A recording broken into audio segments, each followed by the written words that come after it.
Hi, I'm John from the Christian Century, and I'm joined today by Emily McGinley, who recently wrote a book review for our magazine about a book called Gaslighted by God by Tiffany Brooks. So we are going to chat about that book today. But first, Emily, why don't you tell us a little bit about yourself?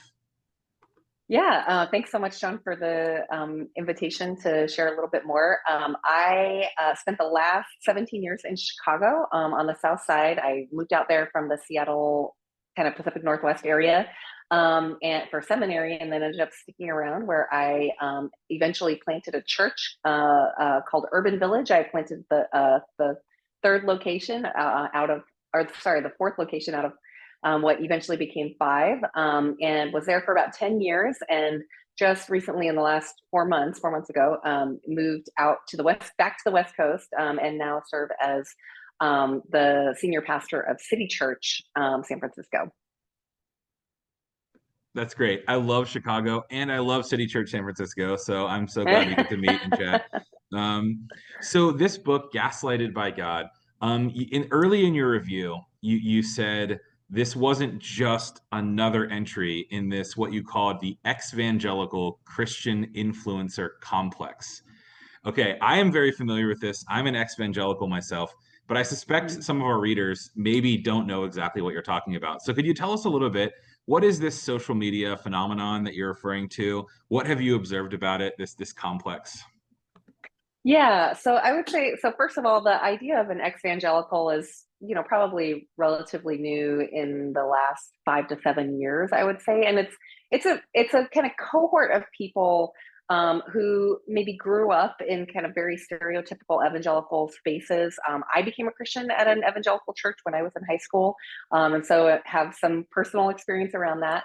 That really, had what I would say like had very compelling messaging around, that your life matters, that Jesus is calling you into healing and to wholeness, and compelling you to live in ways that are sacrificial, that are deeply connected with intentionality to your spiritual life and the work of the gospel. And all of that got co-opted in a lot of ways, or manipulated to serve the purposes of church leaders or agendas that were ultimately really harmful and kind of very limited in terms of ways in which you could express that faith, right? And so a lot of that is very fear based. A lot of it is rooted in racism and homophobia and misogyny and all the things that many of us are unfortunately familiar with.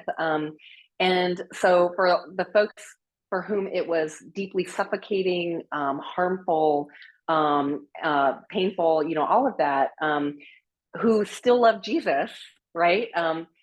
Found their escape hatch somehow to leave those spaces, or express, the courage that they and conviction that they had around this is not the gospel that Jesus proclaims.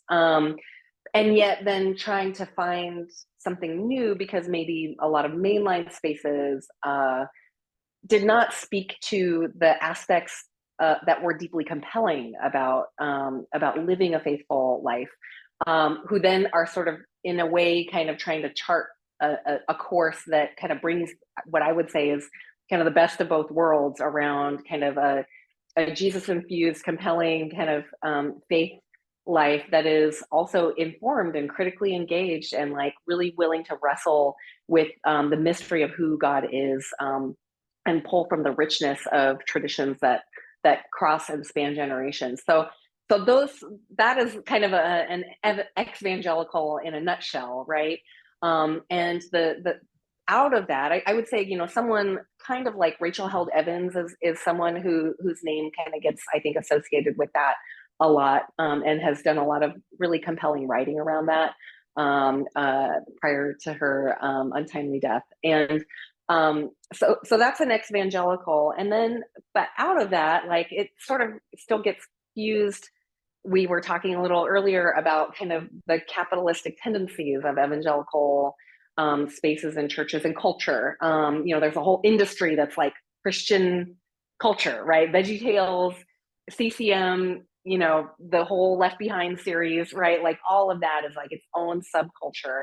And so there's a lot of still that influence when it comes to ex-evangelicals who then are sort of like both doing this work that has been transforming for them and transformative for them and feeling like, oh, there's not this out there, right? Like there are other people like me who need to hear this and learn about this. And so maybe it comes from a place of that's generative and life-giving, and it sort of like pulls in these practices and mores and like cultural kind of frameworks that are carryovers around branding and uh, you know getting sponsorships or speaking gigs and that kind of thing. And so it then becomes kind of, you become a kind of influencer on, platforms like Instagram, TikTok, maybe even a little bit Facebook, where you're sort of sharing the things that you've learned, and other people are like, yeah, that's me too. And so you get people who follow you. And so you become this influencer, and there's this whole complex.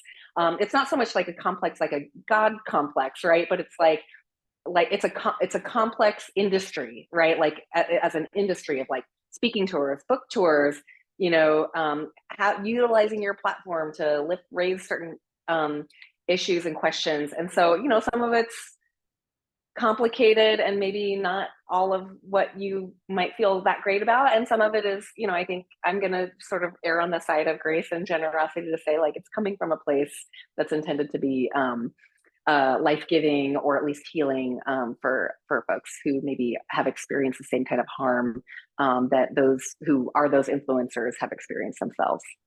Yeah, thank So you. hopefully That that's was a good, I know it's a huge like trend, and you did a great job summarizing it. So something that this book that Tiffany Brooks maybe has in common with the complex, the post-evangelical industrial complex, is calling out harms that the church is perpetrating. And I'm curious if you could just tell us a little more about that. Was there an insight you gained from, you said that she did a really good job dissecting some of the issues with church harms. Was there an insight you gained from the book, or just from observing in your own ministry? Like, what could you tell us about how we could maybe understand the ways that churches in particular end up unfortunately harming people?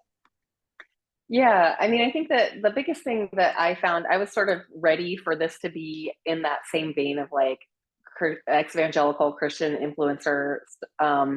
And I was just really touched by the ways in which she was deeply compassionate to the pain that and harm that people had experienced. And so some of the things that I just really appreciated were not only the fact that she kind of picks apart and sort of really examines some of the issues that have come up for folks, but also then begins to say, well, so here's another way to think about it, or here is a way to still using the kind of essence of what is deeply compelling about the gospel and the ways in which evangelicalism articulates the gospel. Uh, Here are ways that you can still sort of say this is, God cares about you and God loves you in ways that don't feel kind of distanced or dry or just only intellectual, but are really pastoral, but critically engaged and informed. And so I was just struck again and again by the ways in which, this is actually, especially for anyone who's in ministry, working with folks who have been harmed by the evangelical church, who they themselves have very little familiarity with kind of what's going on with all of that. Like I thought she did a really good job of sort of giving some tools for people to be able to know how to pastorally care for folks and meet them where they're at in their own kind of recovery or ongoing journey of spiritual renewal. That's great. Yeah, I think I need to read this book. This is resonates with the kind of ministry that I'm doing as well. Yeah, I think this may be what you're referring to when you say the compelling parts of the gospel. But something you said in the review was that Tiffany Brooks articulates the purpose of Jesus's healing work in the midst of all these different harms that are sometimes done in church contexts. Anything more to add about like how Jesus does give healing, and even in the midst of these terrible things that sometimes happen in churches? I think the main thing is that for a lot of ex-evangelicals and people who've just been harmed in various spaces, right? It's really, really easy to fall into these patterns, thought patterns of just thinking about the ways that you've been harmed, um, and um, and and just getting stuck in these mental loops around like, oh, this was bad and that's not good, and sort of constant deconstruction with no rebuilding of like, okay, well, so what, right? Like, yes, those things were bad or wrong or harmful or faulty, but what are we going to do after the fact, right? We can't live amidst rubble.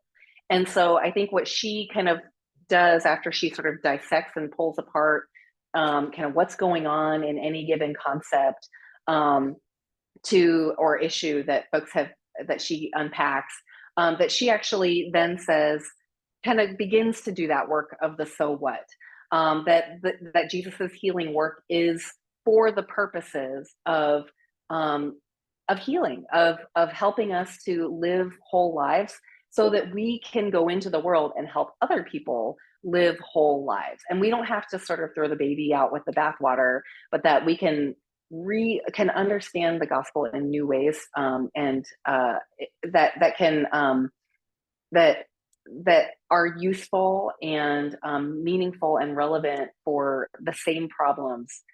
So, I mean, I know I'm kind of speaking in generalities around this, but like it really applies in different ways to different circumstances. But she never kind of loses that thread, is the thing that I appreciate. She doesn't kind of take the bait that many of us might want to do to sort of just trash on something, or a whole institution.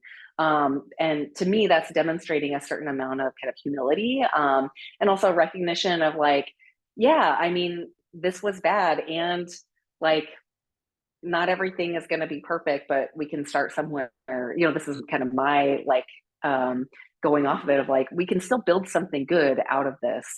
It just needs to be redone in a new way. Well, you've convinced me. I'm adding this to my reading list. Because I love trashing institutions. So this will be nice. I admire that she does more than that.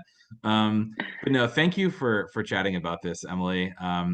Anyone out there who has not read Emily's review of this book, we will have a link below in the video description. You can go read the review. We'll also have a link where you can buy the book if you're interested in reading Gaslighted by God. Thanks so much, Emily, for joining us. Thanks for inviting me, John. And it was a real pleasure to read the book. So thanks for the invitation.